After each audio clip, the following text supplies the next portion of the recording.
Good evening, folks, and welcome to Martial Man. And tonight is episode 22, and we'll be covering Datu Kelly, 45 years of his camp, which is just Bugs Bunny numbers. That's incredible. 1980, I was 15 years old. Uh, so, so that's pretty astonishing that he's been doing it for this longevity. And we're going to cover that. What else is going on with him? What maybe they're going to be doing special at this particular camp, since it sounds like it is the last one. Who he's bringing in, and all that good stuff. If you're watching, tell us where you're watching from. Smash that like button. And now here he is, Datu Kelly Warden. Dean, thanks for having me for the show. It should be good. Yeah, no. Humble and honored. 45 years. That's just like four Yeah, decades. it is kind of mind blowing. Never thought about that. It was just do one. Oh, let's do the next one. That type of thing. And it was never like, hey, let's plan a lifelong adventure. Yeah, right. You just kept going. Obviously momentum kicked in, and enthusiasm, attendance. I'm sure all that stuff too. Which further perpetuated you continuing to do it annually, right? Yeah. And, in several of the years, when I first started, it was in the mountains of Wenatchee, right underneath Mission Ridge at a Boy Scout camp. And, that was a lot of fun. I'd load up, I had an old U-Haul truck, box truck. I'd put my kickboxing ring in and haul that thing over. And then we'd set it up in the middle of the camp and run competitions. At that time, we were still younger. Mm. So point fighting was happening. Then we did continuous sparring. Then we did stick and knife. So it was kind of you know, you enter all three or all four divisions, and then there was a grand champion that came out of it, and that was just the highlight of the event, where everybody was teaching as well. Jim Keating was one of the first that I brought over there. Bob Anderson, Kaji Kembo legend, Joe Simonette, Kempo, pretty legendary Kempo guy. Uh, Jesse Glover had entered there. That's where David Harris. Had some pretty amazing people just, kind of kicking the dirt and kicking ass in the mountains. It's kind of crazy. So, since those beginning days, obviously it sounds like there's been an evolution. Because at that point, it didn't sound like you had your own system, or maybe you did. So when I guess did that kind of get incorporated in there? Oh, well, interesting enough, I trained in a Ishinru and boxing and wrestling early on. So boxing, I started when I was 8. I can't say I was a classical boxer. I was just good at getting punched in the face. So eventually that kind of springboarded more into a kickboxing type of strategy. And then my skill set kind of evolved from there. We went from Ishinru to a system called Yaoman Nomad. In essence, it was now Nomad first. And so we were wanderers of the arts. Okay. And, so we had integrated a lot of different things. My first school, after I left the Nomad group, was 1980. And I was running a gym with Sugar Ray Seals when Seals was still fighting pro. So from there, I opened that door open. Steve Mad Dog Kern, a Northwest point fighting legend in his own mind. Uh, he rented the bottom floor. A lot of people came through the gym at that point in time. Cliff Linderman was actually training with Steve Kern in the basement of the gym at that time. Cliff ended up being a pretty well-known JKD exponent under Guru Dan. Oh, You damn. know, yeah, and then I hooked up with Kui Broca, and then of course I had already moved away from Shotokan. We were active in PKA, but at that time, 1980, 81, I became the state director for WKA, so World Kickboxing Association, Mm. and yeah, just did a lot of competitions, put on some really good fights, refereed in Vegas, as a pro referee. Um, yeah, I think one of my last matches that I refereed there was the U.S. Heavyweight Championship with, I want to say, Jeff Hollins out of Texas. I mean, I've been hit a lot too. So, when it comes to recounting uh, days and times, but we did all our sparring at that point in time. It was on the second floor, so there was a staircase that went to the bottom floor, and the only rule was, you know, don't don't crash anybody into the poles. But we turned the lights out and free flow takedowns, throws, roll out of the ring, be tumbling down the stairs. The whole idea is, yeah, we're comrades in arms. We really weren't trying to hurt each other, but Sure. we were letting everything kind of fly. At different times, we'd put chairs in the ring with the lights out. There's a strategy to that.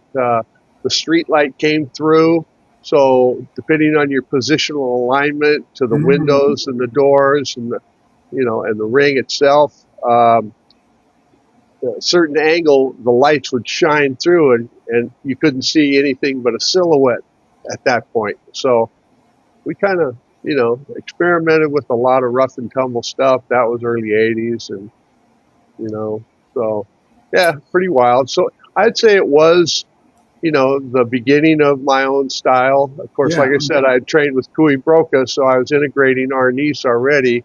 At that point in time, I started really uh, hooking in with a lot of progressive Kaji Kembo guys and Kempo guys.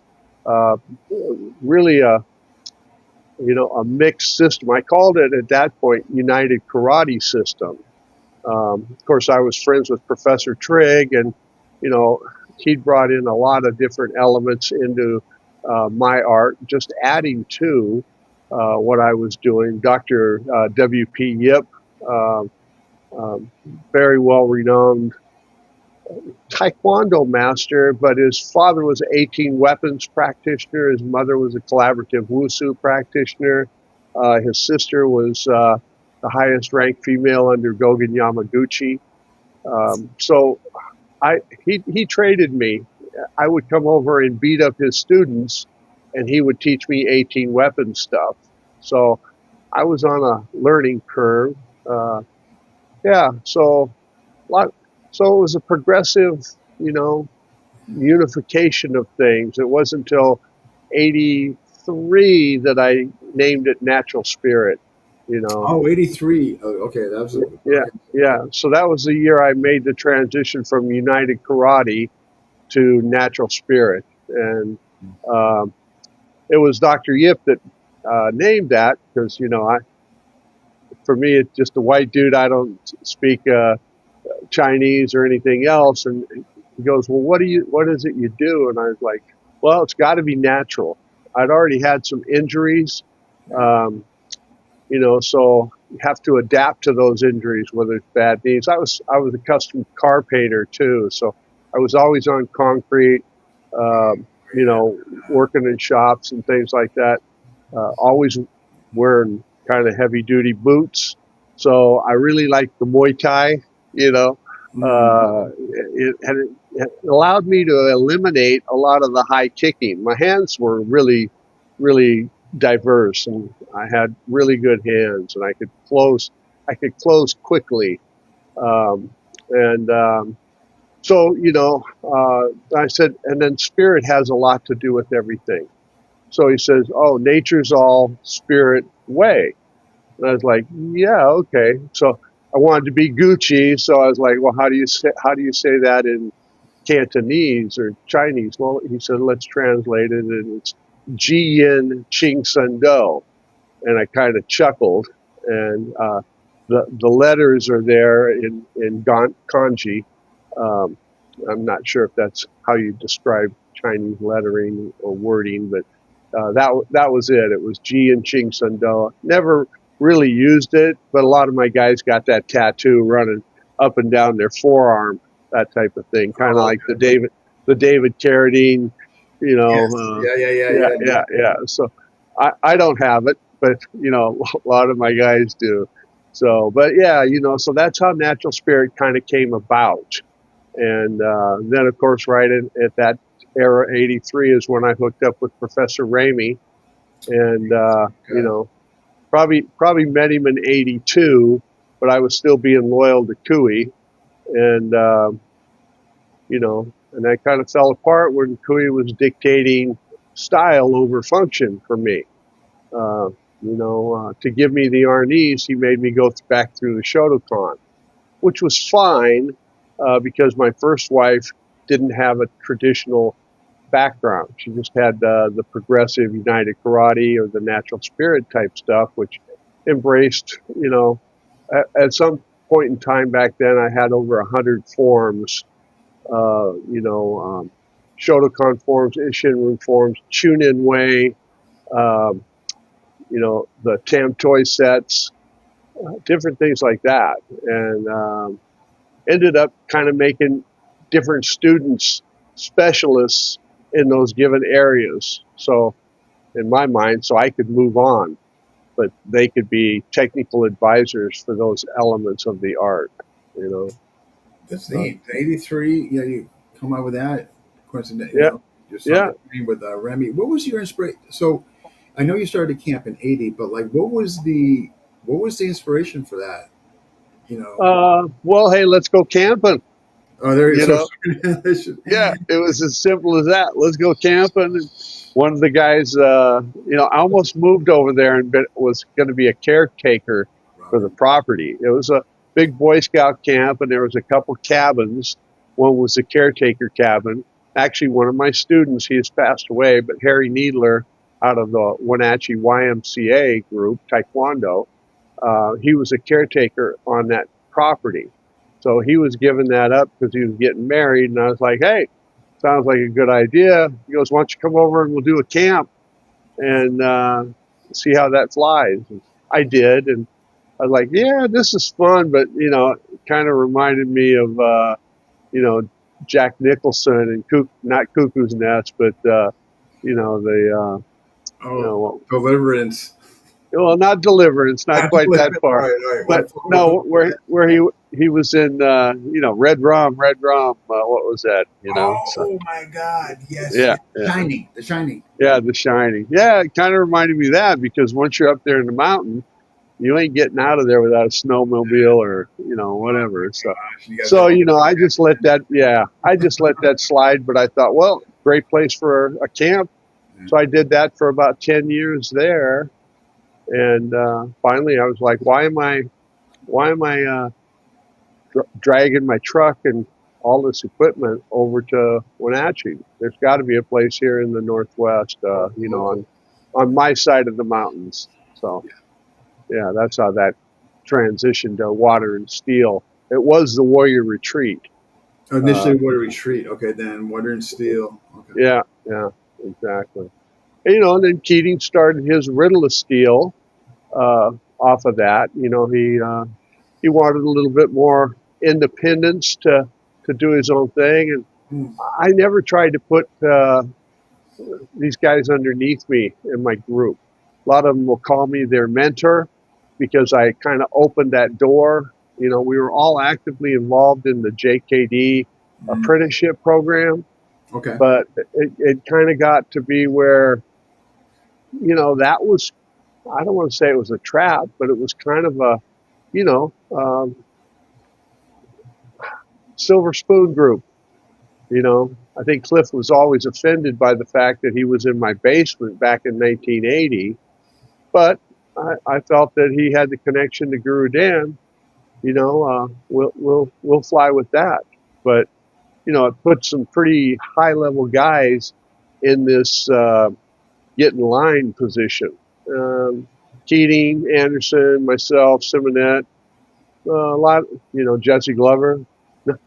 None of us really got in line real well. We were all independent thinkers. And, when other people were teaching out of community centers and things like that, I had a, pretty good sized active gym.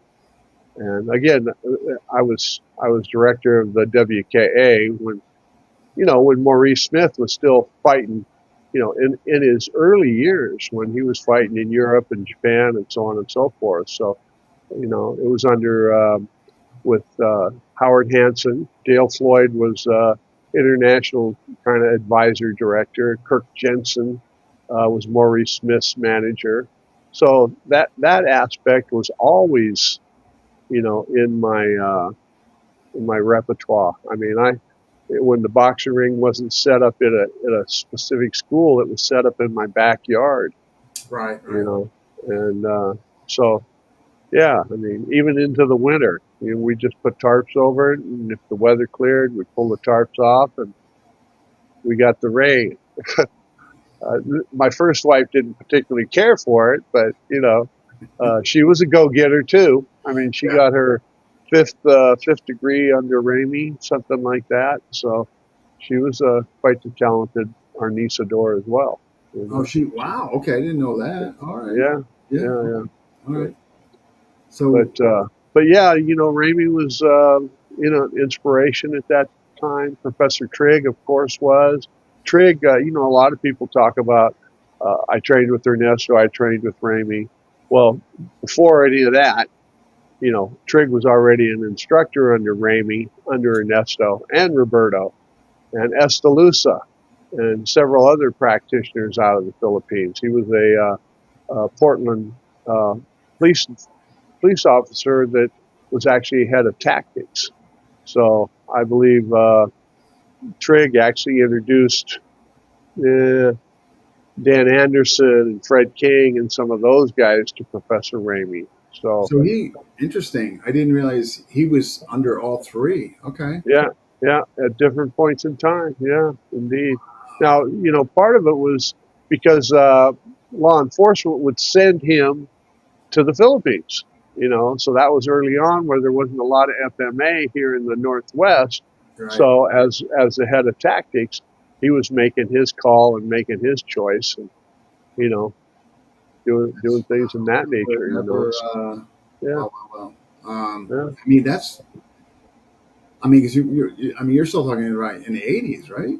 yeah, yeah, exactly. 83, 84. Well, actually, even 83 is when I jumped in there full boat with the Professor. But so Leonard Trigg was probably more like in the late 70s and, you know, on up in that area. And then, of course, he went with Edgar Salete. He's one of Guru Dan's top advisors in JKD. He's head of boxing for Master Chai's Muay Thai organization. Yeah. Uh, yeah, Trigg's what you'd call a quiet professional. You know, No, so that's. Yeah, I mean, yeah. I mean, this time with Edgar. I mean, yeah, Herman Sawanda, Pindakar Paul, four families of Tai Chi. Now Trigg is, ruthless kind of dude, and you know, yeah, uh, for but sure. easy going. I mean, the fact that we've been friends for 45 years, or even maybe a little bit longer than that, as outspoken as I was, because I wasn't always Mr. Nice Guy, more like yeah, Mr. Loudmouth a little bit, right? And so it was it. I really feel blessed that guys like Keating, Anderson, Professor Trigg, Lukey Lukey, Yeah, Richard Bastilio, and I were really good friends. Uh, Bastilio brought me into the IMB instructor, IMB. Yeah, yeah, instructor training program to teach. And, of course, at that time, I think it was 2010, yeah. um, I was still training special forces. And I was like, I know Judo Gene LaBelle was coming in to teach, and Guru Dan was coming in to teach. And Richard called me and he says, "Hey man, I want you to come down and teach knife." And I was like, "Well, wow, no pressure there. What's Guru Dan teaching?" "Oh, he's teaching knife too." And I was like, okay. So I did say to him in our private conversations, I was like, "Hey man, why are you putting so much pressure on me?" You know, he goes, Yeah, no "Well, pressure at all. yeah, Guru Dan's going to teach the classical elements and the correlation of different systems and styles and how it relates to JKD and Yeah, personal progression." He goes, "What you're going to teach is how to scare the shit out of people and tell them to quit fucking around and playing knife games, like right, right. knives to play games." So, I made a few friends that weekend, but I was so honest, or at least my blade was so honest, that it kind of scared some people.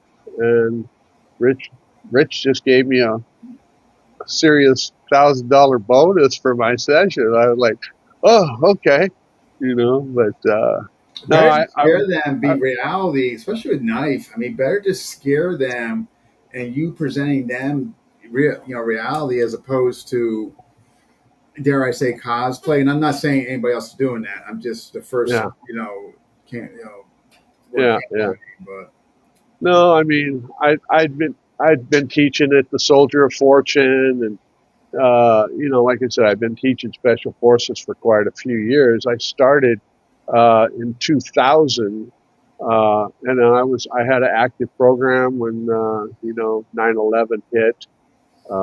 Matter of fact, I called the team leader up and said, "Hey, wake up! Look what's going on TV." yeah. And from there, I think my following class, we called that day off. The base was shut down. Mm, um, but the following day, I just loaded up a cardboard box with all kinds of improvised weapons, things that we could carry on the plane here and there, and did a class on we got no weapons, but we got our mind, and this is how we're going to make it work. yeah. So I taught a lot of that type of improvisational stuff and environment. Uh, Training, in rain, sleet, snow, ice. I mean, there was a beautiful gym at Fort Lewis. I never used it once. I did all my teaching outside. I mean, there was a BJJ program there, a really good one, but team leaders were like, um, I don't want my guys thinking that the ground's a good place to go. So uh, the base is yours. So I take them into the trees, the mud, the dirt, the gravel, the concrete. I broke glass on the blacktop. We got brooms. We'll clean it up. Uh, I taught at 6 a.m. and it didn't get light until 7. So night, sun, rain, sleet, ice, building entries. Taught in the motor pool. Already slippery, already a slick floor, just wet shoes, wet boots, and the potential of where you putting that guy. Yeah. So a lot of stuff like that. I mean, actually, it was an amazing experience because it allowed me to have them teach. How can I put this? Teach me how to teach you lethal force. I wasn't restricted to anything. You know, Right.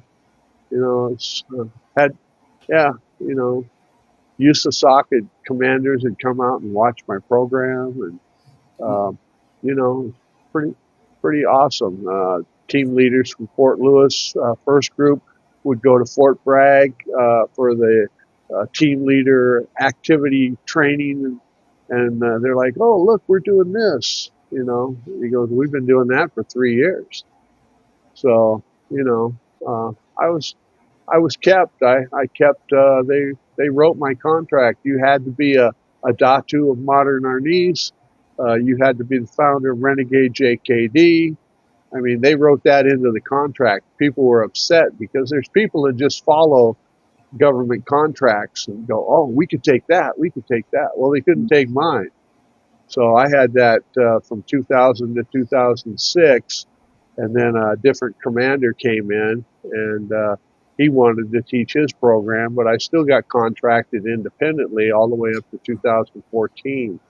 But that's an interesting point because um, I almost didn't get hired because I was a modern Arnis guy. But how, So so that even kind, back then they were able to kind of like they had a negative yeah, mindset. yeah, exactly. Well, they've seen what, you know, modern Arnis had such a karate foundation.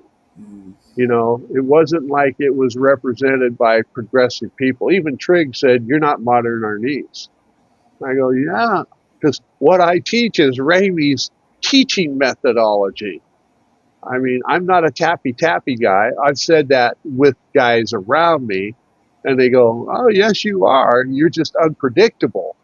And knife engagement and methodology is more like attack by draw and neutralize the threat. mm. So you either outside the range or you're closing. You ain't staying at that middle range where You you're ain't going to staying go, in that oh, yellow light zone. yeah, exactly, exactly. So it was Kevin Underwood who had just returned from Korea, and he had trained with Tony Diego and Elise Tremo and different people while he was SF. But he had just returned from Korea. He was in charge of training the Rock Army, and he showed up, found out where I lived, came knocking on the door, and he said, "Can I see what you do?"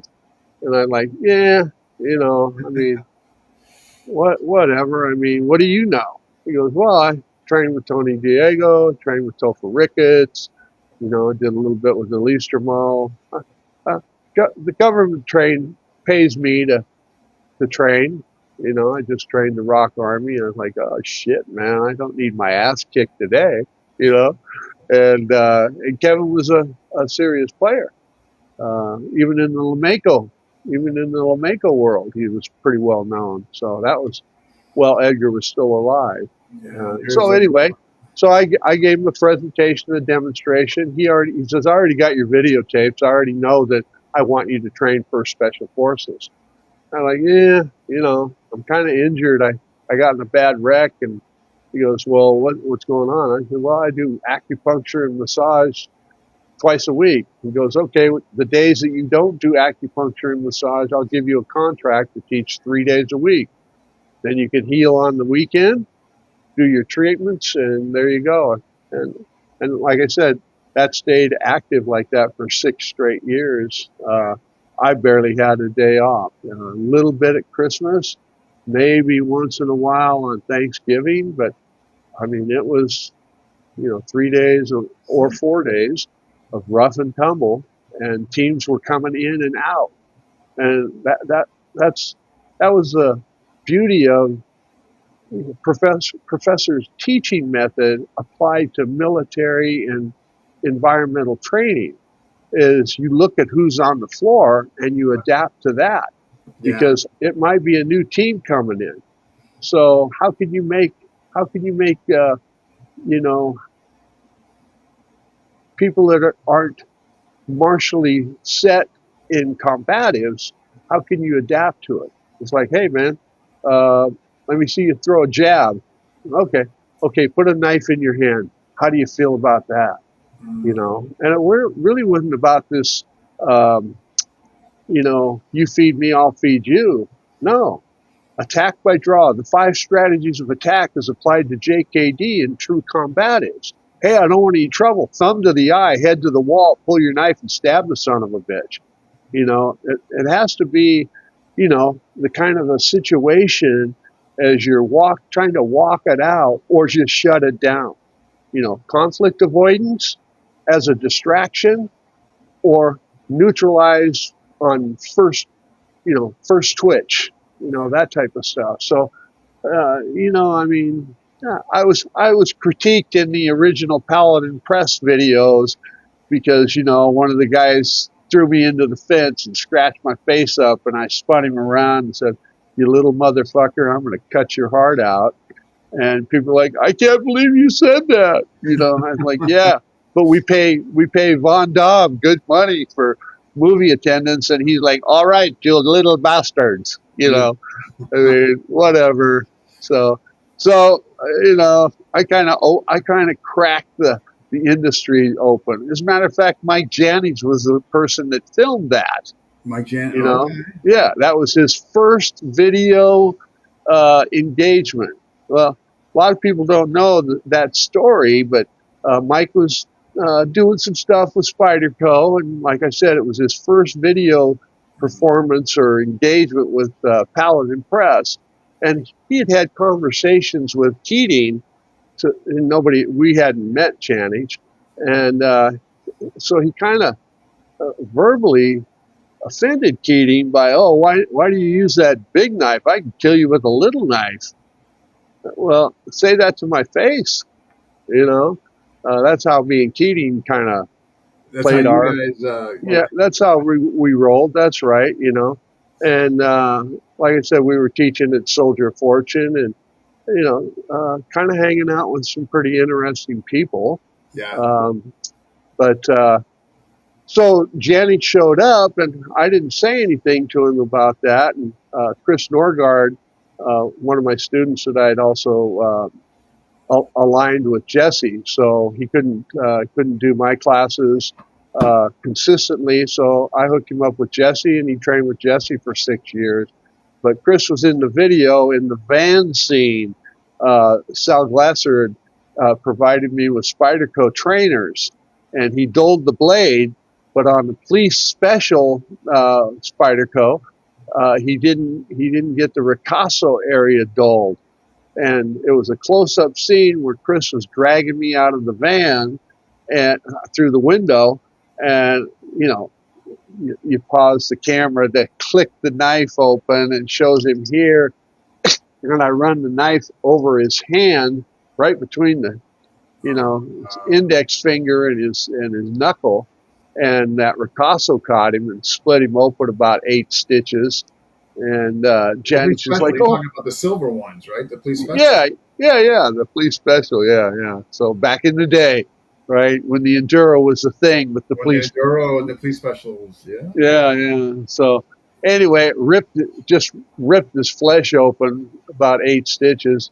Janice is like shitting green apples, and I said, "Keep filming, the motherfucker's bleeding. You get that, you know."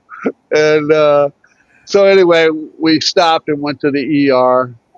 Mike and I were actually had a really good rapport at that point in time. And I kind of explained to him, he goes, "Man, there's a lot of stuff on here where you're really aggressive, you know." And he goes, "I just wanted to let the camera roll, and, you're cussing and you're spitting and a guy riding back and forth at the boat, because it was down at the waterfront where I kept my Maxim boat. And, so we had the cyclone fence, we had a gated community, kind of quiet. This guy was riding back and forth to the boat shop on a moped. And every time we go to film a section, here comes this damn moped.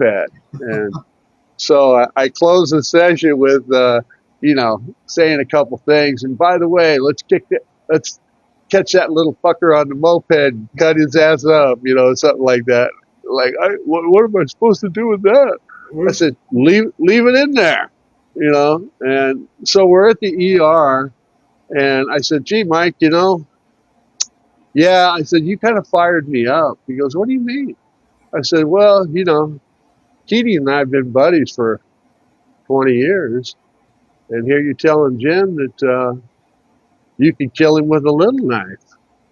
I say, people think about Kelly Warden and Jim Keating. If you think you can kill Jim Keating, you must think you can kill me. Well, there's a little bit of moonwalking going there. And he was pretty shocked. He goes, "Oh man, I really didn't mean anything personal about that." So we actually became pretty good friends, and He seems like uh, generally a really good guy. yeah, yeah. Like I said, we became pretty good friends. And when I taught at Gunsight, um, let's see who else was there: Steve Tarani, Rich Ryan, Mike Janich, Lynn Thompson, and myself. I'd been in a pretty bad accident, and literally Mike picked me up from the airport, packed me in ice, and I taught, and throwing chairs, crazy shit, raising hell, calling people out. That shit won't work, man. I don't know what you think you guys are talking about. That type of stuff. Uh, you know, I I didn't make any friends with Lynn Thompson. I pretty much said, hey, you're lining up at the food tray and you're stacking your plate up, man. Fitness is one of the things we should be concerned about if we're going to be instructors. And, Mm. so Lynn always had a hard on against me. I didn't give a shit Him, one way or I don't another. know much. I've heard mixed things. I never Yeah, yeah, talked to him. yeah. I mean, he even challenged Colonel Applegate at one of the Soldier of Fortunes. Oh, So okay. Applegate was a legend. Plus, he was Yeah, 85 or something. So people were absolutely. like, hey, you better back off, Lynn. Yeah, So yeah. but Lynn's done a lot of things for the industry, and it's but yeah, so the gun sight gig was a lot of fun, and had a good time. Oh, I'd good. I'd Good. ha- I'd given out everybody a impact karambit. That was when they were impact karambits before I changed them to travel wrenches. So Steve Tarani had gotten one, and um, you know, I gave Ernie Emerson one. He wasn't there. I think I gave him one at either the Soldier Fortune or the Shot Show. There's a lot of old names, associated with coming up through the industry. You Oh my know, gosh. uh, Oh, you know, talk to. We got a question. yeah. How did Datu come into the JKD umbrella? Oh well, that's easy enough, man. Who's that from? That is from. Oh, he's a good guy. Noah Walt.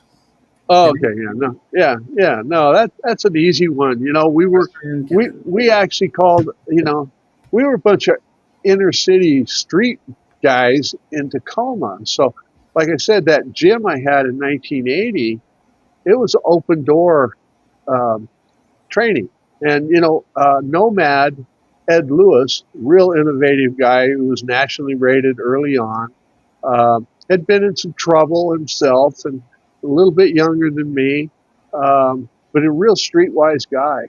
And so he was already mixing and blending and doing a lot of that from the template of JKD. Okay. When we looked at JKD, and, so that would have been in 76, 77, 78, in the Nomad, just transitioning out of Ishinru, getting in a lot of shit there because we were only known as Ishinru guys that did some boxing and some kickboxing. Ed was at that point in time bringing PKA in the Northwest, had brought a lot of different players in, put some fight cards on, and so on and so forth. So we were already doing that in the JKD. And like I said, we kind of got actively involved in the um, uh, the, the JKD apprenticeship program, but it didn't really make sense to us to let's do Heaven Six again.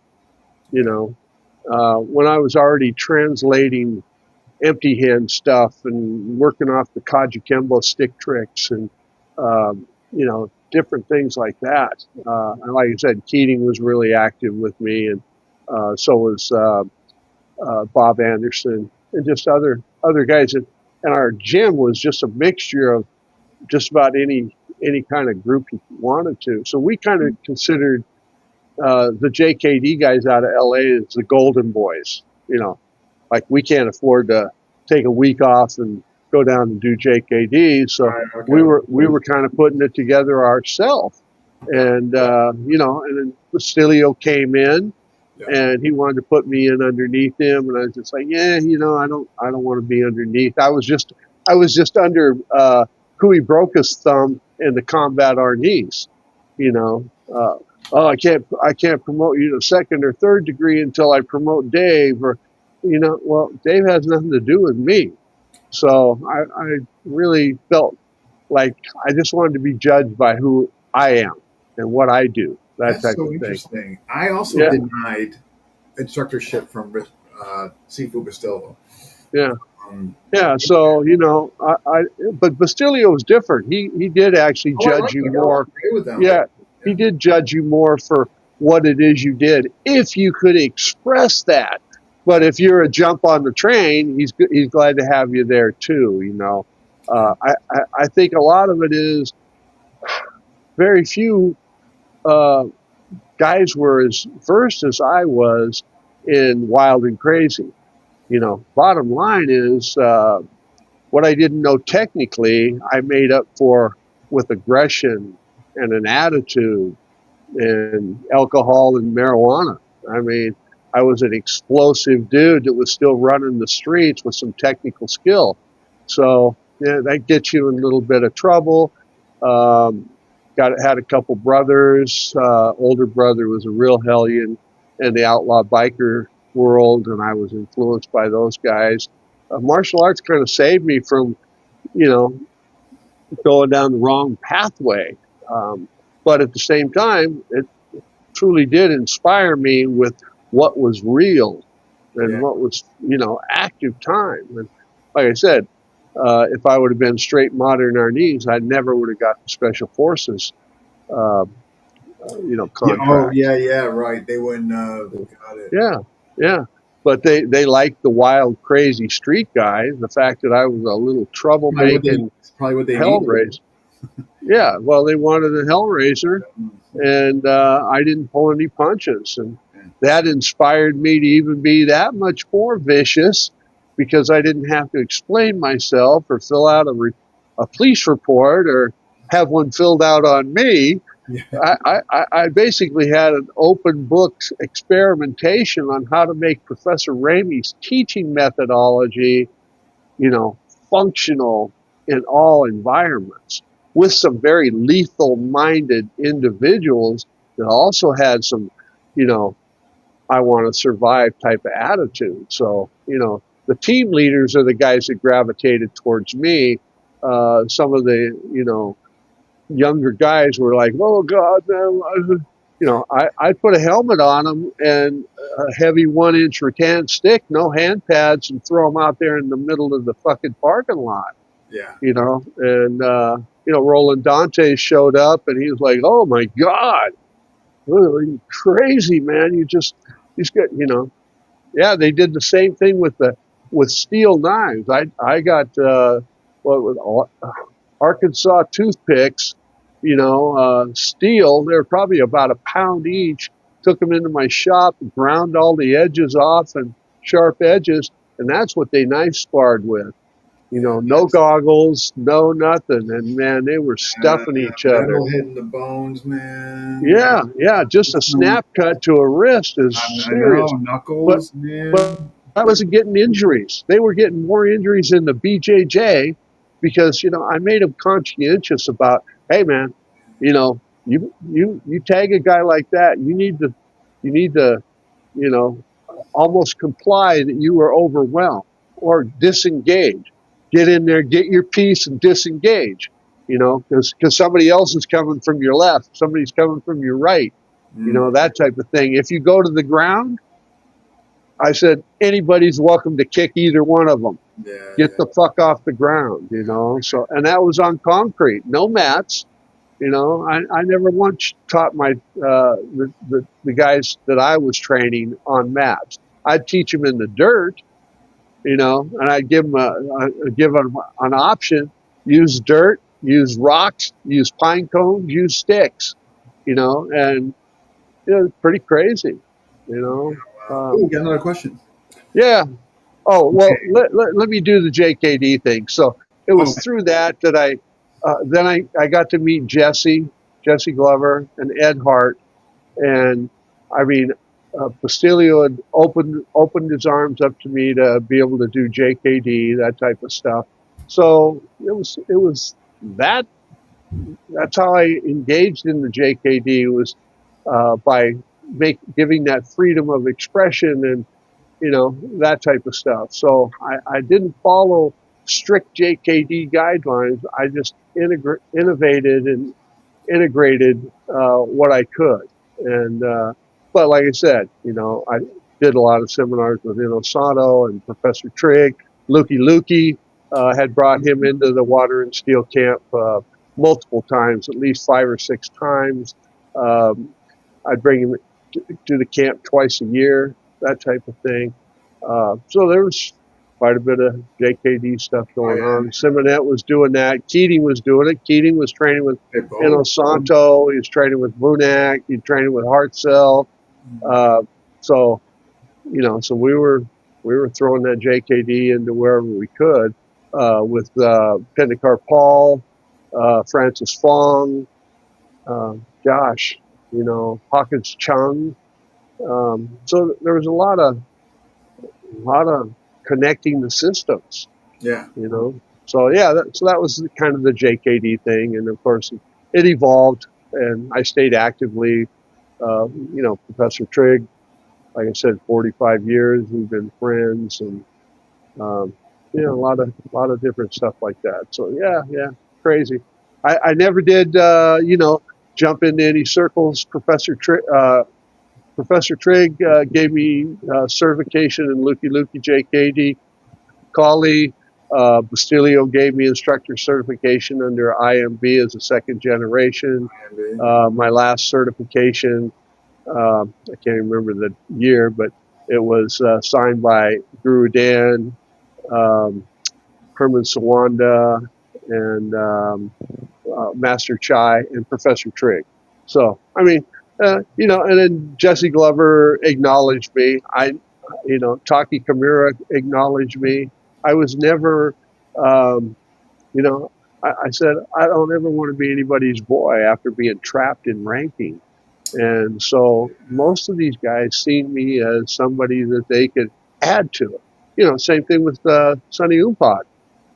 Sonny was like, hey, man, Sonny cried when he seen how I integrated his center line fulcrums and, um, his release methods into modern Arnis. Because he admired the hell out of Professor Ramey, Mm-hmm. and he lived right down the street from Wally J. So there was just a great opportunity. That's why I call these guys my mentors, because they never put me into the student Yeah. teacher Right. Right. position. So and and I never wanted to like cut my way into the tribe. I admire the heck out of all of the guys that had the patience and the time and you know the the closeness to that. They live closer to Jesse, or they live closer to Sonny, or they live closer to Edgar Salete, or they had that time to dedicate specifically to that. I was already scattered in a multitude of ways. I'd have to say natural spirit is pretty much ADHD. And that's yeah, and that's what instead of JKD, it's HDA. I like that. ADHD. But isn't that what a fight is? There's no way that you're going to lay a conflict in a parking lot or anywhere else out into, well, I'm going to do this and I'm going to do that. No, you're going to react to the last thing that hits you and hopefully make the right move Right. and, evade, shift, jump, ladder of escalation, that type of stuff. And if you're allowed to teach that type of ruthless mayhem, then, you're also, you know, realizing that you don't want to get people in too much trouble. So you're trying to give them ethics and morals and values. And I even said that to Professor Trigg. I goes, man, I just want to be the pirate I was when I was growing up. Now I'm so conscientious of lethal force. And that's why I came up with the idea of you're a bodyguard 24/7. Yes. You're a bodyguard 24/7. And that means if you get in a conflict and you go to jail, or you got to go to the bail bondsman, or you need an attorney, well, there's three things right there that are taken away from you protecting your home, your family, and your financial stability. You may get in a conflict and it gets put in the papers or somebody goes to the hospital. Next thing you know, you're fired from your job, or the attorney's taking that house payment. Here The comes bail a bondsman, civil yeah, suit. geez, yeah, yeah. And, and it wouldn't be, and as much as I'm good at teaching people how to, make excuses for how that how that strike or how the guy got stabbed or how he got hit or slammed into the wall. Well, all they got to do is watch my videos and they'll reveal that right away, because I'm teaching that same shit on my interviews and everything else. So, Exhibit A. yeah. And so people, it's funny. People have such a skewed opinion. They think, oh, look at Ward, what a psycho. Dude, I'm not a psycho. I'm teaching you that somebody like me in this demonstration of what's going on is what you really need to be concerned about. So I'm trying to reveal that level. And not only that, is you better be able to snap it and get over it if it's on top of you and you're trying to protect your family. Yeah, that's it. Well, So it's a total misrepresentation. that you Yeah, get I could be a psycho, but I choose not to be. right. No, But you're trying to replicate what they might experience or hope they don't what exactly, they experience, but yeah, exactly. So there again, that's that spirit. it's That's fair. that natural expression or explosiveness. And it is a way of life because you're analyzing not only the viciousness of what it is, but the cultural benefits of how that art can take you and prepare you to be a better person in life, more Right. compassionate. I mean, and Amen, brother. if you ain't crossing that line or you've never crossed that line, then you might as well be living in your basement, in your mama's basement, and you're trying to teach martial arts and you're trying to teach people how to prepare for violence.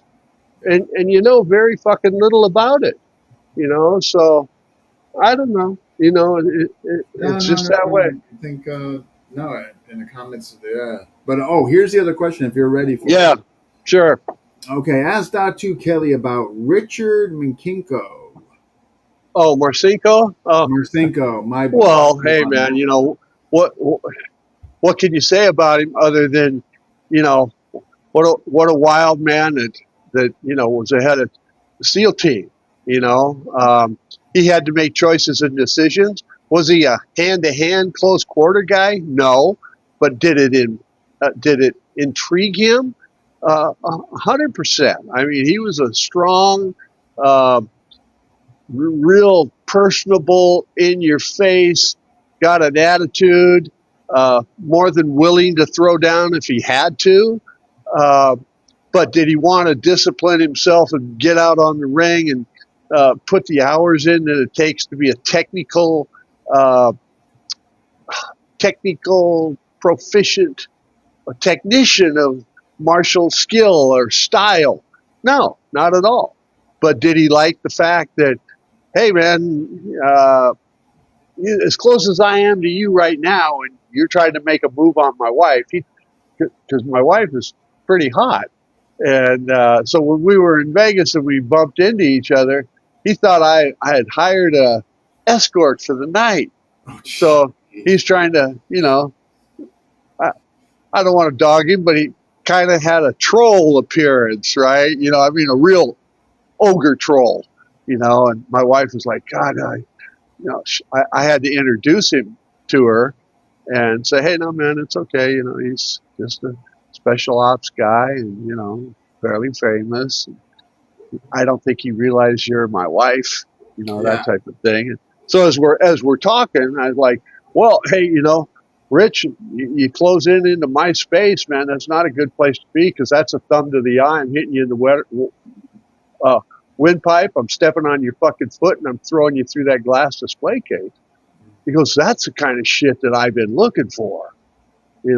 So it's kind of one of those things. And, Yeah. somewhere along the line through our conversations and shit, uh, excuse me, uh, he makes journey to Tacoma, and if you follow the book, it was funny because somebody called me up and said, "Hey, man, have you seen Rich's new book, Dick Marcinko's new book?" And I'm like, "No, no, I heard it was coming out." And he goes, "Fuck, you're all over it, man."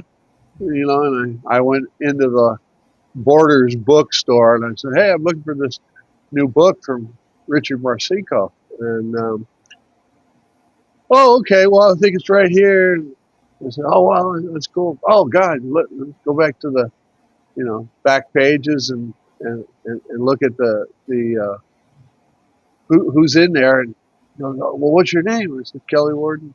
"Oh, man, here you're in page 86 and 59 and 62, and it's kind of funny. It's That's more than awesome. anything. It's interesting. We obviously Uh, had an impact on him. So I mean, that's yeah, nothing wrong with that. well, I mean, sometimes again, that, that's the value of approaching people as mentors, people that can plant the seed.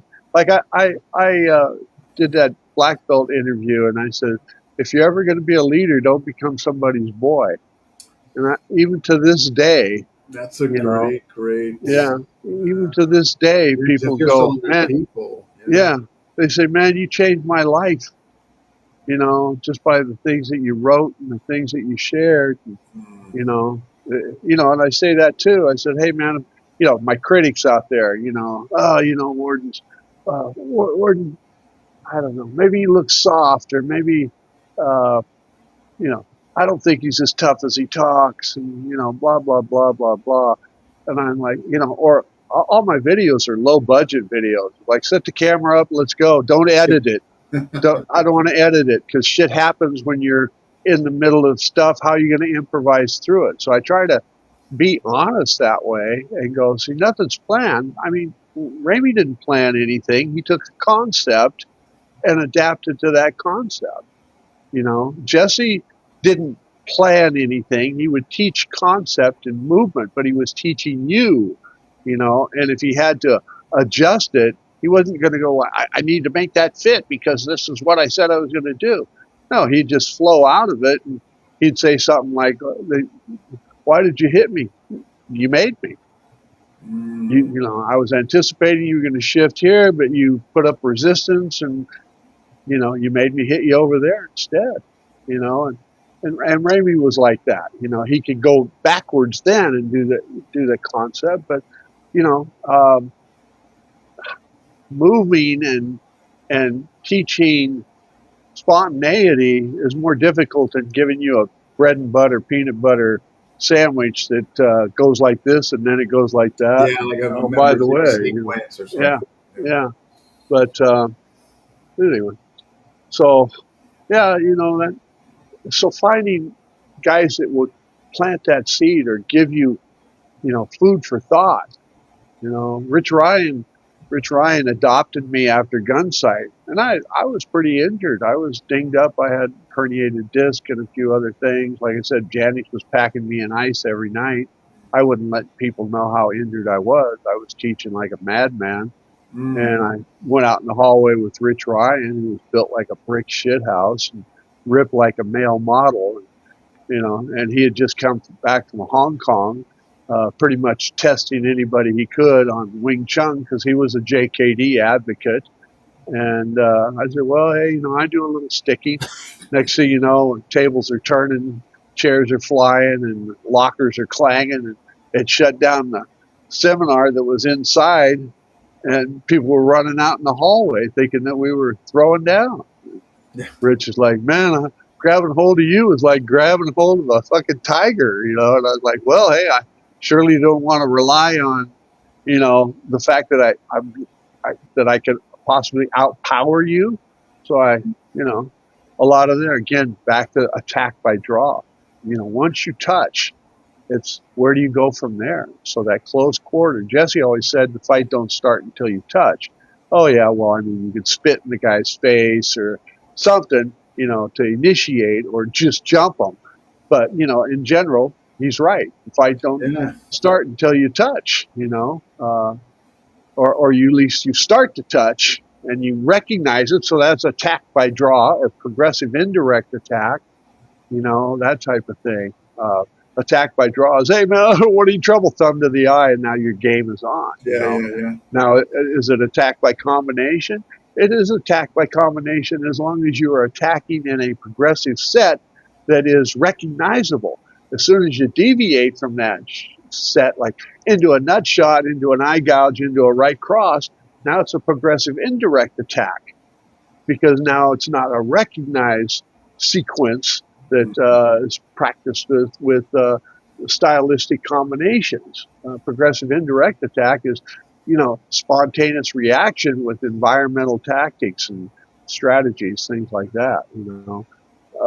Attack by draw could be anything from opening the window to make him think that you're susceptible or vulnerable, and or you use a verbal judo to calm the situation long enough to initiate the attack. If you're shooting for a single direct attack that maybe went bad, that's when progressive indirect attack or an immobilization attack. Mobilization attack doesn't necessarily have to be an eye gouge. It can be a foot trap and push the son of a bitch over and he's falling, you stomp on his ankle. He's immobilized. And I did very little to do that. Or you could yell at him. That's what a key eye is. But you yell at him maybe streety like, hey, motherfucker, and startle him. If you can startle somebody, that's a mobilization attack too. That's Because a mental distraction. That's yeah, absolutely what. yeah, deterred his physical intent or his physical action. So, stuff like that. And it's all modern art needs. It's all karate. It's all boxing. How can it not be? There we are. We're at modern art needs, the methodology. But as you know, and we've talked, the staff provides all these components, all these strategic advantages from boxing to Wing Chun to Silat. Empty hand staff is really like Silat. I've had, Pendikar Ingram and Bill Dutours and even Pendikar Paul ask, how do you know our Silat? I like its empty hand staff. Espada de Ga is two-ended staff, spear and the puño end too. That's where your dagger comes in. Your lead end is your spear tip. Right. That type of thing. But isn't that also just Wing Chun? Sure is. And if you double up and go to double palms down and equalize staff, so a double-ended staff as opposed to a single-ended staff, So I see people that do staff, but I don't see them translate staff to empty hand and then connect it to a stylistic flavor of expression. Styles are expressions to me, as opposed to strict derivative translations of movement. Good karate is good silat, meaning if you have the flower expressions, eventually you have to close, and that's where your power comes in. Rudy Terlinden said years and years and years ago that he was so small that his pukalon would not give him the desired effect when he was trying to end the fight. So he snuck off to a different village and learned Shotokan or Shitoru. So Keating and I had a completely different approach to that. When the Silat was being exposed into the United States, we were like, we already got karate and boxing. So we were trying to find how to soften that energy, thus the connection of Bagua and Tai Chi and how that relates to it, or how Wing Chun allows you to apply conceptual movements of Silat, but in a straight line. So how do we make that circle? Thus the Pakwa or the Tai Chi balancing in the flow. And, not to be controlled by the system, but to be expressive. And then again, you look at the knife. and then you apply that in an empty hand way. I mean, in that sea lot right there, I mean, it's just so, even Muay Thai or Krabi Kabong, because what is an elbow if it's not a cutting elbow and a reverse sword, posturing? So, you have to really look at how the arts evolved. And so what gave them that foundation? Yeah, Well, what was the initial foundation? War, yeah, probably, right? well, And yeah. just about everything was started with a club, started with a spear, you know. Spear broke, you're using the same actions as you would, to stab, to push, to pull, Mm. to swing or strike, So, yeah, so, a lot of the Arnese people need to look beyond the bada bing of a single stick or the lethal force of a knife. If you can wield a spear, then you understand the knife that much more. So, Mm. yeah, Interesting, interesting. So, all right, you're coming up on your 45th year camp. yeah. So, what do you, anything that you're doing special for this last camp, or, I mean, anything? Well, all these years I've educated myself through the openness of allowing other systems to teach my students. Mm. While they're teaching my students, they might be refining one of the guys, because my students are all specialists in given areas. Some are great grapplers, thus Dr. Brett's American Sambo, Street Sambo, that type of thing. A lot of the guys fell into the BJJ Mm. circles. A lot of the guys are Western boxers and Muay Thai guys. Belton Lubis is a classic example. I mean, he's full circle Muay Thai, BJJ, Kita Tercia, Balintawak. Yeah. Quick story with him. At a Bastilio seminar, I hadn't seen Rich for a while, so I rolled up and you know, excuse me. Um, so Rich is like, "Hey, Filipino boy, go with the old man." I mean, I wasn't always old, but I've had white hair for quite a while. And he's working with some chick, and he's like, "Oh man," under his breath, like, "I don't want to work with some old guy." And he comes over, and about 20 minutes later, uh, Rich calls a break, and I hear in the background, "Man, who is that old guy?" And somebody told him, "Oh, that's Datu Kelly." He goes, "That's Datu Kelly? I thought Datu Kelly was a Filipino guy." No, no, no. So he's been with me ever since. It's probably getting close to 20 years. But a guy that skilled and versed in a lot of different stuff. You're like, "Hey man, I'm thinking about looking into the Balintawak. Sounds like a good idea." Ramey's course system was Balintawak. I was going to say, You know, right? The last yeah, thing you yeah. kind of put in. Yeah, yeah. And then he's like, "Oh yeah, got an opportunity to train in some Akita Tercia." I said, "Yeah, man, go for it, man." And when you get there, you let me know how much of the NSI curriculum you recognize from, you know, natural spirit, and how it connects to the classical lines of modern Arnis. So same thing with Sayok.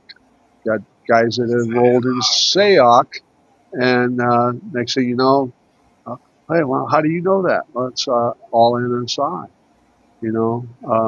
So all these arts have a tendency to blend together. So really allowing that stuff to blossom in my system or my group or in the gatherings.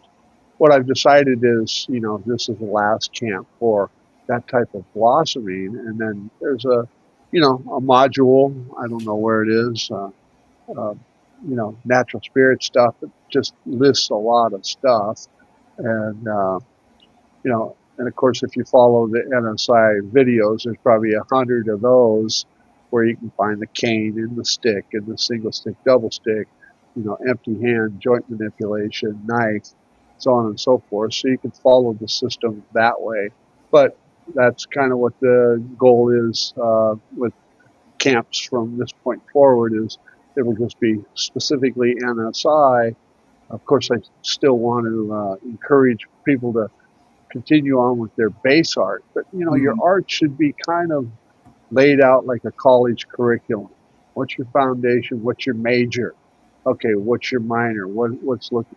I like to use the Samba wheel. Dr. Brett used that. You're the hub, and you need four strategies of fighting. You need to have a ground game or escape game. You need impact weapons. You need edge weapons. You may need firearms. Now you can add, so you get those 4 or 5 core things, and then you go, well, hey, I need to be good at evasive driving because vehicles are now such a huge threat, and maybe you're getting chased, and you know nothing worse than being rammed off the side of the road and not really understanding how to Right. do evasive driving. Improvised weapons, another spoke, that type of thing. You might want close quarter striking, so Silat, Wing Chun, or Muay Thai. And so you're building your curriculum like that. And then at the same time, you got the core essentials of attribute development and connecting the systems, which is NSI. And that's how I judge people. I don't judge people, you got to do it this way. I judge people of how they blend their art. And next thing you know, are they really JKD? Because there's things in JKD you don't necessarily follow. People say something to me like, "Oh yeah, I never see in a right lead mahjong stance." I says, "Well, do you realize I carry a firearm all the time? Do I want to put my right lead out there? Am Yeah, I teaching? exactly. Am I teaching law enforcement and soldiers and other people uh, that are right-handed and they keep their firearm on their right hip? So why would I teach them a right lead mahjong stance just because I want to be stylistically recognized as a JKD practitioner? I mean, you can take an American Kempo guy and immediately he's doing the Ed Parker or Elvis Presley hand position, and you're going like, wow, he's a Kempo guy. Or you see a classical Wing Chun guy, or you see a classical Muay Thai guy, or you guys are giving away your game before it even starts. And not only worse than that, you're giving a recognized fighter posture to the witnesses and the video cameras that have recognized that something's going on, and you look Correct. like Use the that you look filming you look today. like yeah you look like the stylistic guy that's going to be targeted as far as yeah, that guy looked like he had game, as opposed to kind of your hands in a relaxed posture and you're explosive, you don't look aggressive. Again, that's attack by draw, and it's common sense, personal awareness, and hopefully calms the situation so it doesn't explode on you, and you make the decisions on when you explode on them. Right. So things like that. So yeah, the camp is going to be geared around that, and you're graded, and I will have grading. I still do grading, um, but I don't put belts on people. Uh, we're concrete culture. Isn't it enough to know who you are? It's like if you're employed by somebody, do you need 3 red stars on your shoulder to be Yeah, when you're walking recognized around, yeah, right, as a lead man? That type of thing. So common sense stuff, things like that. So that's how I'd like the camp to evolve to that. And you get a guy like Jeff Johnsgard in there. Oh my gosh, and Jeff's amazing I was teacher gonna say you got the practitioner. usual suspects coming. Yeah, yeah, Yeah. yeah. Jeff I made Jeff my technical advisor for Natural Spirit when I went in the hospital with kidney failure, and it evolved into cancer. That's what caused the kidney failure, was the cancer. And so I had to make a choice and a decision. There was technically people who had been there uh, longer than Jeff, but at the same time, he checked more boxes. Yeah. A law enforcement officer, a former military, a team leader who could allocate authority and not be offended like it was a pissing contest. and continuing his education. Continuing education is something really important. Thus, opening the door for Belton not to feel bad because he's going and getting good at Balintawak, or opening the door to Pakita Tersi, or his Muay Thai has expanded beyond, just local fights. He's now like international director for USA, going to Thailand, going to Italy, going to Mexico. It's like, hey man, I salute him for that. You know, and he's reaching a lot more people. Charlie Wilson. A lot of people see him kind of in the background in shadows, but he's in police tactics and defensive tactics for corrections and things like that. Uh, he was one of Joe Simonette's senior students before he transitioned over to NSI. Um, yeah, he could. Wow, guy could shake and move and do it without you even realizing it. So he's kind of a sleeper, so to speak. Mm. Uh, you know, uh, Martin Gonzalez. Jeez, my gosh, Martin's a serious handful, straight out of Mexico City, real world experience, multitude of different systems and methods, and yeah, uh, definitely knows what his game is, and he can look you in the eye and pretty much convince you without even speaking that maybe that's not the place to be in his face, if that was your choice. Rob Sharp. Uh, Rob's another undercover kind of guy. He's been with me since I think 2008. Trained with three of Bruce Lee's original students. Mm. He's coming to the Northwest. Hey, who can I go train with? Well, maybe you go look up Kelly Warden. Well, what can you tell me about Kelly Warden? He's more serious about things than I want to be. Yeah, I'll take that as an endorsement. You know, Yeah, there you go. that Right. type of thing. But his boxing, It's his not the Muay worst Thai, thing. yeah, his boxing, his Muay Thai, his Wing Chun, his JKD is pretty, second to none. So and then there's other guys coming in, to camp. Bo Jackson out of Florida. Bo's a longtime JKD guy. He's just coming in, and I think it's his third camp, something like that. Um, Alec Corper, high level Aikido guy.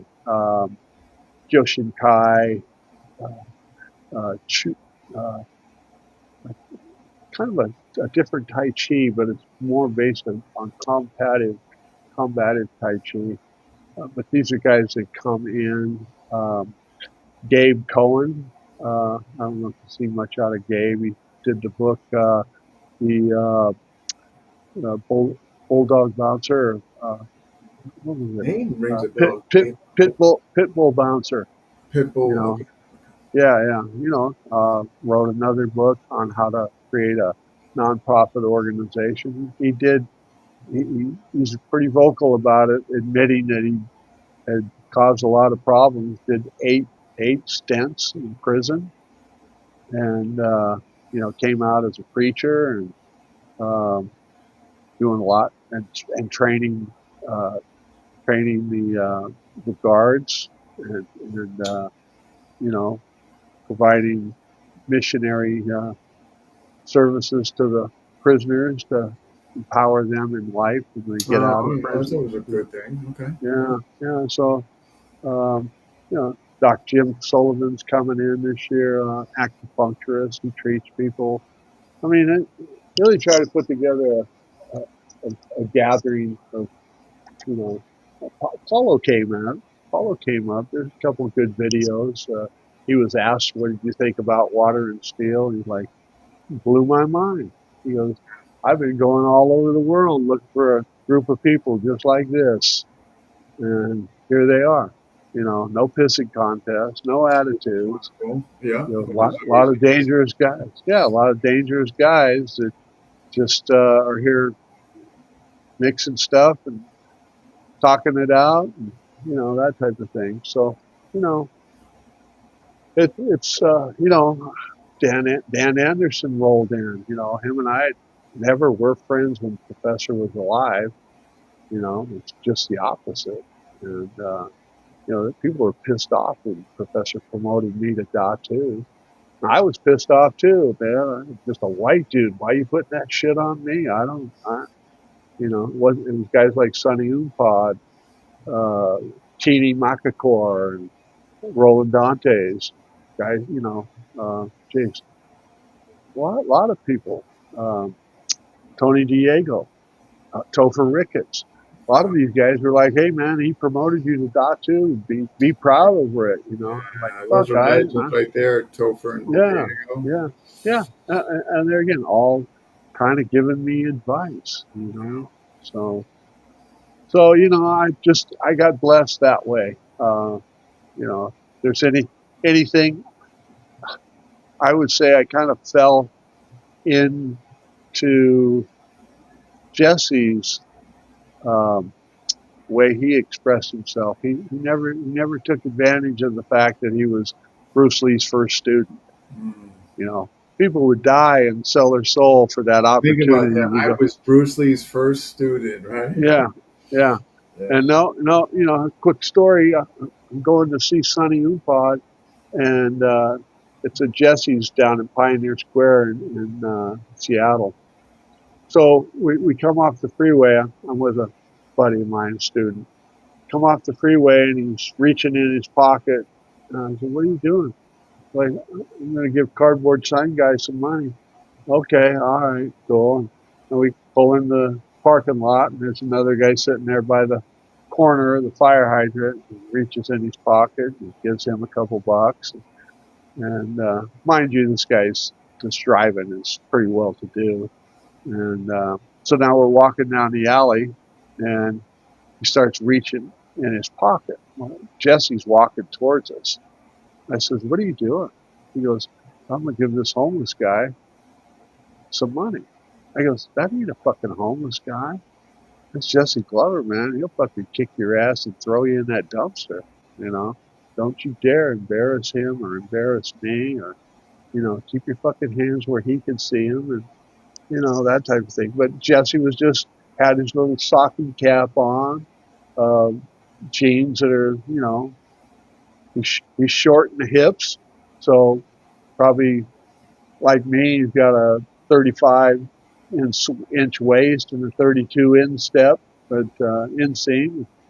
Pants sometimes ruffle up a little bit on your ankles, and you shuffle along. You know, I guess you could, you know, misconceive who you're talking to or who you're approaching. But yeah, he was going to give Jesse a couple bucks, and I was like, but you'd never know that was, Bruce Lee's first First, student. Yeah, until you crossed hands with him or, yeah. you made a comment. Very intelligent guy. Same with Ed Hart. Ed Hart was Bruce Lee's second student, and more or less Jesse's room. He was Jesse's roommate. Ed was 35 or something like that when he met Bruce at 18, and you know. But these guys were all influences. My biggest influence, though, to date, would be Ramey Pracis. Right. And I'm not uh, you know, I own the right to modern art use. Eh, you know, I no, know what's no, going on. Oh my God, it's like, yeah, yeah, no, that's just, we inherit the gift of the teachers. We don't inherit the sacrifices and, you know, that they had gone through to be who they are. right. And to say that we're, I just do this and I'm Ramey senior guy, and, it's ridiculous. And The reason I, I it's sad. The reason I keep doing episodes, I'm generally, and I've expressed this on the shows, I am generally have always been curious, like about the Tappy Tappy from the Single Sinawali, the evolution. Was there a curriculum? Was that like I'm generally interested in these things from a guy who spread this art in all these different schools. I mean, so there is an absolute genuine interest on my part for all the things I just mentioned. yeah, But man, it's like I opened up this can of worms. Sure, sure.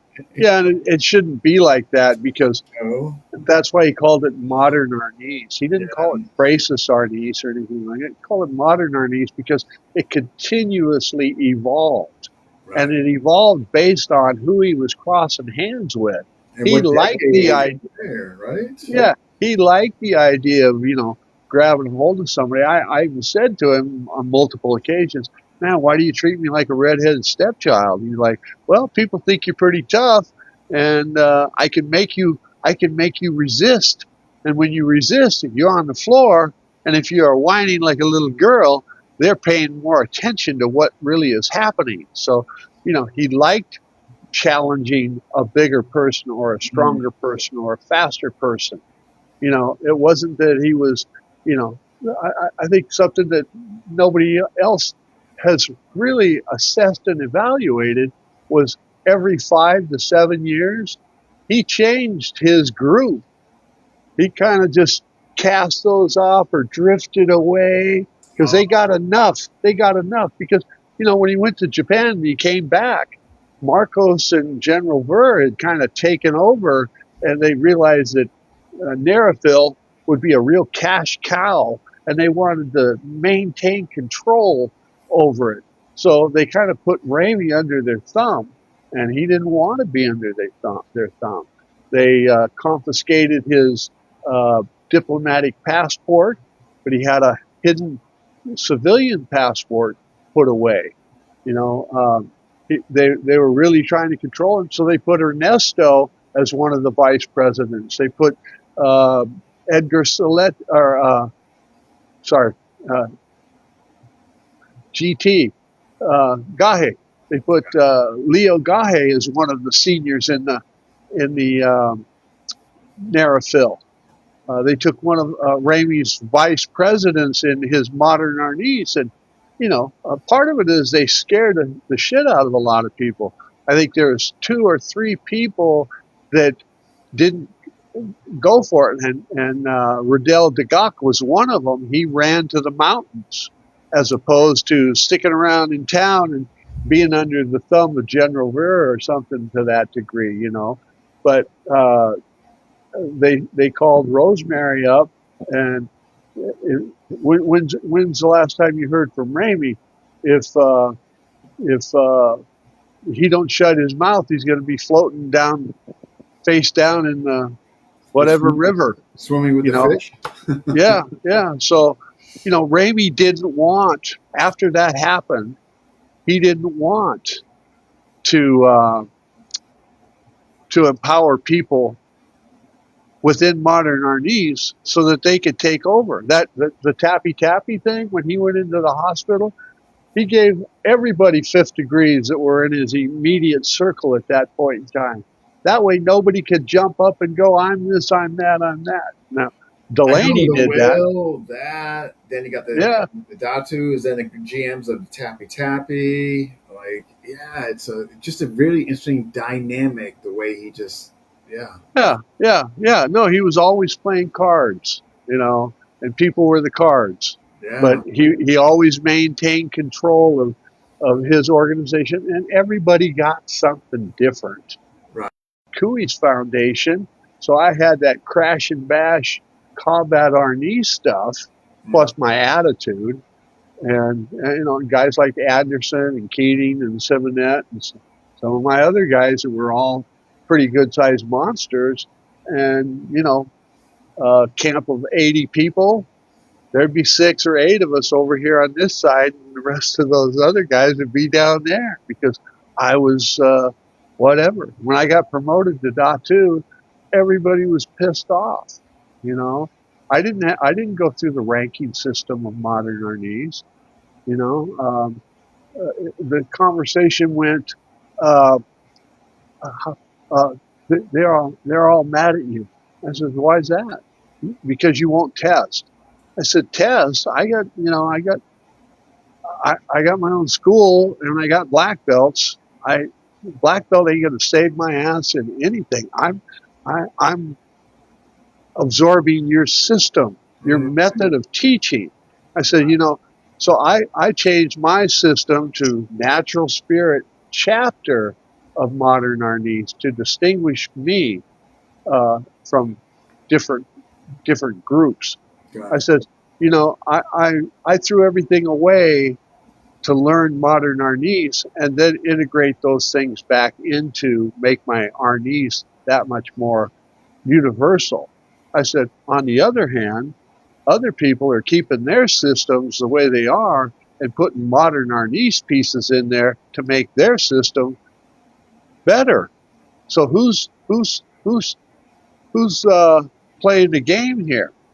I'm acknowledging the benefits and the value of modern Arnis. Other people are just taking the value and benefits of modern Arnis and staying within their own, you know, karate foundation method. And I said, so if they want to challenge me, tell them to pick up a stick or a knife and step out on the floor. And I said, that doesn't mean we have to cross sticks. I'll match my teaching methodology of connecting the systems or whatever you want to call it, the art within your art. If you look at that, connecting the system and the art within your art is the same thing.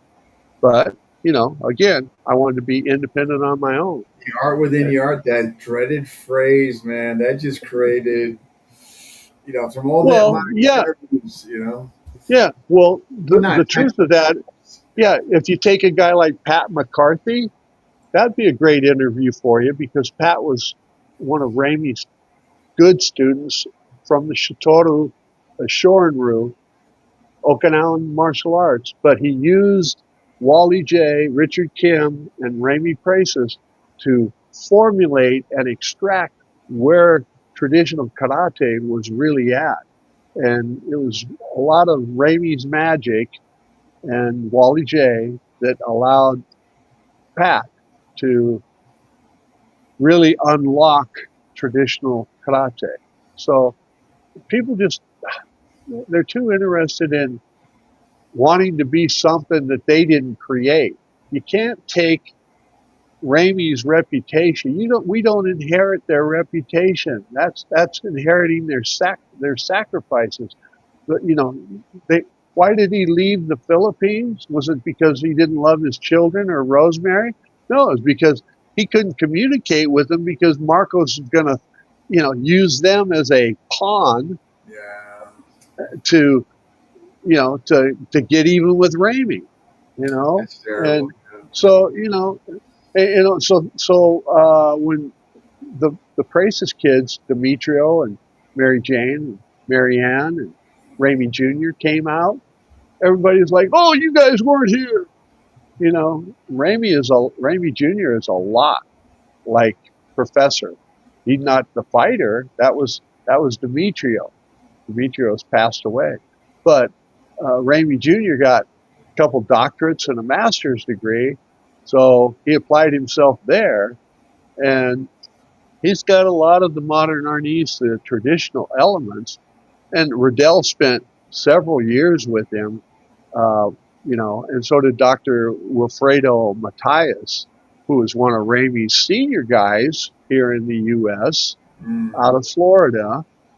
So they kind of stepped up and said, "Hey, let's help Ramey Jr." I did the same thing. People were pissed off at me for that. And it's like, dude, who was the king? So who was the prince? I can understand that. Like, you're helping the son. That's what you know. What I got coming on next? Mike, Rapogo, and Rocky. Oh, yeah, yeah, So Mike convinced. I don't. It's not definite yet, but Mike yeah. seems like he has convinced Rocky to finally come on. Well, Rocky's got a lot of the backside of stuff. He Yeah. decided not to be public. We had a lot of conversations. I he's pissed off at me because I kind of called him out on that. I think that there's so many good people in modern Arnis.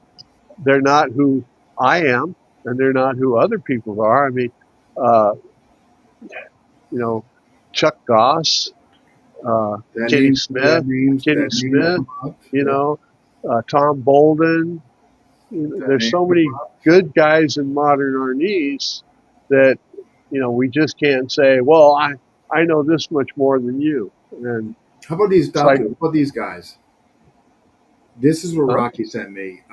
Jeff Owens, Jeff Fields, um,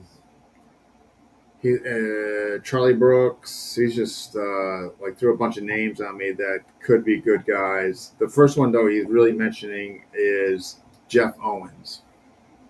Jeff what? Jeff Owens. Owens. Yeah, I've heard of Jeff, but you I know. know, I wasn't I wasn't traveling around on the East Coast. I was a West Coast guy, and there was really no reason for me to go anywhere that Ramey wasn't at. You Yeah, know, yeah, yeah, uh, yeah, yeah. and again, like I said, I mean, I was fortunate enough to Ooh, be able to tattoos here. go out with the Special Forces guys and meet different people, and had a great time with Topher Ricketts, and just uh, I just think I don't know. I fun. think your route was a man like you actually met different folks and just I don't know. And well, in my opinion, I think you I think you chose a better path. Like, Yeah. Well, exposing yourself to I these mean, different guys. yeah, yeah. No, again, it was that freedom of expression, and that diversity of integrating different elements, different arts, Yeah. and it just came natural. You know, just I was blessed in that regard. Oh, here he To is. Rocky says, not pissed off, Datu. Thankfully, you and Bram are right. Datu Kelly is probably the most complete of Professor's people. It's pretty appreciate it, Rocky. Appreciate it. I high don't, you compliment. know, maybe in the diversity of the art in that regard, but I mean, there's so many great technicians that and I really admired the Tappy Tappy and how it fell together with the Balintawak. I really like Bobby Tabata. I mean, being around Bobby is an opportunity to feel Ramey's energy and attitude, and yeah, no, I mean, there's so many cool things, and I think that's what people miss when they don't allow that opportunity to really embrace what each person got.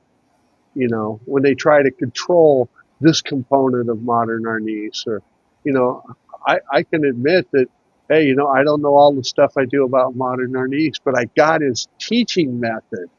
And that's, Wally J even said that, when I went out there and did a seminar with Riddell and Ramey Jr. and Demetrio and Marianne, and Wally came in and taught a session. And so I was like, well, hey, let me teach more like modern Arnis, since it's all modern Arnis. And Wally J was like, man, you're one of the only guys that really moves like Ramey.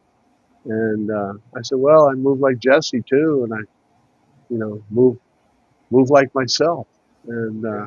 so, You're right. Move like yourself, right? yeah, yeah. But well, that's something I wrote too. It's like, wow, look at all these people that try to move like Bruce Lee. They imitate Bruce Lee, and really good too. Just imagine how good they'd be if they imitated It's funny. themselves. Oh, I tell you, it drives me nuts. Like in WPM, Western Piper, we got, well, I want to move like, no, you don't. I said, no, you don't want to move like me. You're robbing yourself of your individuality and your own expression and your potential. You need to move like you. You can be inspired by some of the things I do, but you should not directly emulate me. You know what I Yeah, mean? yeah, yeah. I mean, do you realize how much tequila and weed I smoked to get to where I was at 3 o'clock in the fucking morning when I couldn't sleep, and you know, working on, doorman and bartender, and losing a girlfriend, Tequila. missing my There. Ooh. kids. Yeah, I did most of my writing when I was in full contact at 3 in the morning. No kidding. Shit faced on tequila. That's where that article came. The rare American art of bikeroo Quan Gun Jitsu. Now think about that. It's an American art, Quan Gun Jitsu. Bikeroo Quan Gun Jitsu. And I had people contact me. How do I get certified in How do I Bikeroo? become a black belt? Yeah, yeah. Well, you hang out in bad neighborhoods, and hopefully you make it home every night. Get a You know. Harley and hang out with neighborhoods and Yeah, yeah. shoot. But then you develop a completely different perspective on life, and because you got to live a little bit to understand what violence is, and and why you want to avoid it. Why it's so important Yeah, to like avoid people that. that break, like yeah, like embracing that. I mean, You wow, wow, wow. This is But anyway, so yeah, the camp will be fun. A lot of these late night conversations. There's a great interview with Bob Anderson and Paulo. I'll put it up on my page because I kind of do that. Get the interviews. of course, Um, please, because the I can share it in the group and et cetera, et cetera. Yeah, yeah. Bob Anderson was getting his ass kicked, and he had a really bad injury. Um, and he was a big kid. He was one of those 6'3", 195-pound 14-year-olds. You know, and but Sign me the truth is he evolved that into being one of the most lethal Kajukenbo guys, and professional highest graduate with ESI, Executive Security International, ever had standards when they had standards. So he was the highest level uh, bodyguard that they produced. Uh, Bodyguard for Lech Walesa, who's in the news right now. The former president of Poland, uh, Oliver North, um, Harrison Ford, just a lot of people like that. Um, pretty amazing guy. But it was a good interview because Bob kind of talked him. They were drinking a beer at the camp. Bob kind of talked him through why and how he uh, got past being afraid of stuff. You know, yeah, uh, post it. I'll definitely share it. Yeah, yeah, yeah. So I'll track that down and put it up on my page. I'll tag you if I can. yeah, I appreciate it. Um, Yeah, yeah, yeah. Uh, but the camp is a life changing experience. But I believe that it's I'm 73 in a couple days. A few days. I don't even know what day it is, but uh, in a few days. But it's time to allow. I put Natural Spirit together so that people could reach JKD without a preordained agenda. mm, Like I said, kind of the Samba wheel approach. Everybody's going to be different. The hub is you. That's your spiritual, moral, and psychological uh, foundation. That's who you are. And now you're adding what you feel is going to be essential and important. And, again, I also said natural. Hey, man, I've had a broken ankle. I've had herniated discs. I've had two wrists that I had to have surgically, modified and replaced. And, uh, so I've had injuries, but that just living in Tacoma and hey, there's that son of a bitch, Kelly Ward. Aren't I more susceptible or vulnerable to violence? So I better adapt my art no matter what it is. You never see me drunk in public. I drink at home and I drink alone. I don't drink anymore. But again, that type of attitude of, roaming the streets, you're going to hurt somebody or you're going to get hurt yourself. yeah, And the one thing that people never talk about with violence is revenge. So unless you've had five guys on your front porch or your mom's front porch, because me and the old lady were fighting, not my current wife, but back then in the day, I think I was probably 28, something like that. And I went back to my mom's and slept on the couch. Well, hey, they knew where I was. They recognized my car, and five guys rolled up on the porch, and that turned into quite the,